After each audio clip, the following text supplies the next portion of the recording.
হযরত ওমর অর্ধ পৃথিবীর খলিফা হয়ে যে কোরআন তাকে আজকে অর্ধ জাহানের খলিফা বানায় দিছে, তার কোনো যোগ্যতা নাই, একটা রাখালি করতে পারতেছিল না। জোরে কোন কথা ঠিক কিনা? কয়টা ছাগল ঠিক মতো আনবার পারে না, তাই বাংলাদেশের মতন ৯৬টা রাষ্ট্রের খলিফা হয়েছে শুধুমাত্র কিসের ওসিলাই? হ্যাঁ, এখন সেই কোরআনটা দেখতে কেমন আপনারা তো খালি শুনে যাচ্ছেন। হযরত ওমর ছদ্মবেশে মদিনার অলি গলি ঘুরতেছেন আল্লাহর কোরআন দেখার জন্য। হঠাৎ হযরত ওমর দেখতে পায় বিস্তীর্ণ মরুভূমির মধ্যে একজন রাখাল উট আর দুম্বা চড়ায়। হযরত ওমর আল্লাহর কোরআন দেখার জন্য রাখালকে সালাম দিলেন, আসসালামু আলাইকুম রাখাল ভাই, আমার পেটে ক্ষুধা লাগছে, আমি উটের এক পেয়ালা দুধ চাই। রাখাল মুচকি মুচকি হাসে। ওমর ফারুক বললেন, রাখাল আমি তোমাকে সালাম দিলাম, তোমার কাছে উটের দুধ চাইলাম, তুমি উত্তরও দিলে না সালামের, দুধ দিবা কিনা সেটাও বলো না, খালি মুচকি মুচকি হাসো, কারণ কি?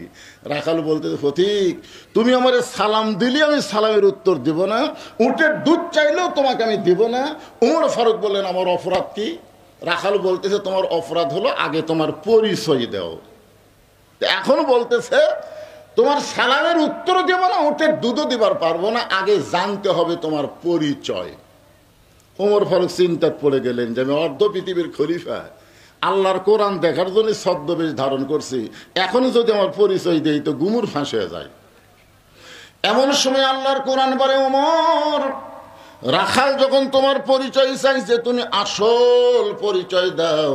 তোমার আসল পরিচয় হলো মিল্লাতা আবিকুম ইব্রাহিম ওয়া সাম্মাকুমুল মুসলিমিন।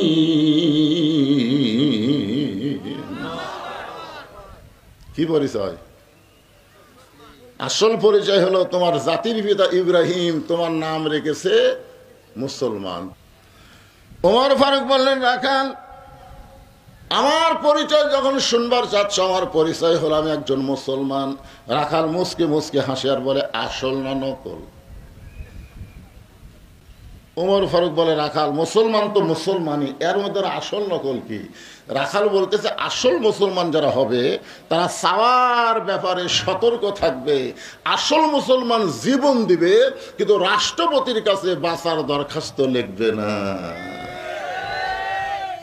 আসল মুসলমান দরকার হলে জীবন দিবে কিন্তু বাতিলের সঙ্গে আপোষ করবে না। জোরে কোন কথা ঠিক? তুমি যদি আসল মুসলমান হও তুমি দুধ চাইছো কার কাছে? ওমর ফারুক চমকে উঠছে। চমকে ওঠার কারণ হলো আল্লাহর কোরআন যখন দুনিয়াতে চালু থাকবে, ওমর যদি ভুল করে একটা রাখাল পর্যন্ত ভুল ধরবার পারবে। সুবহানাল্লাহ কর না কেন?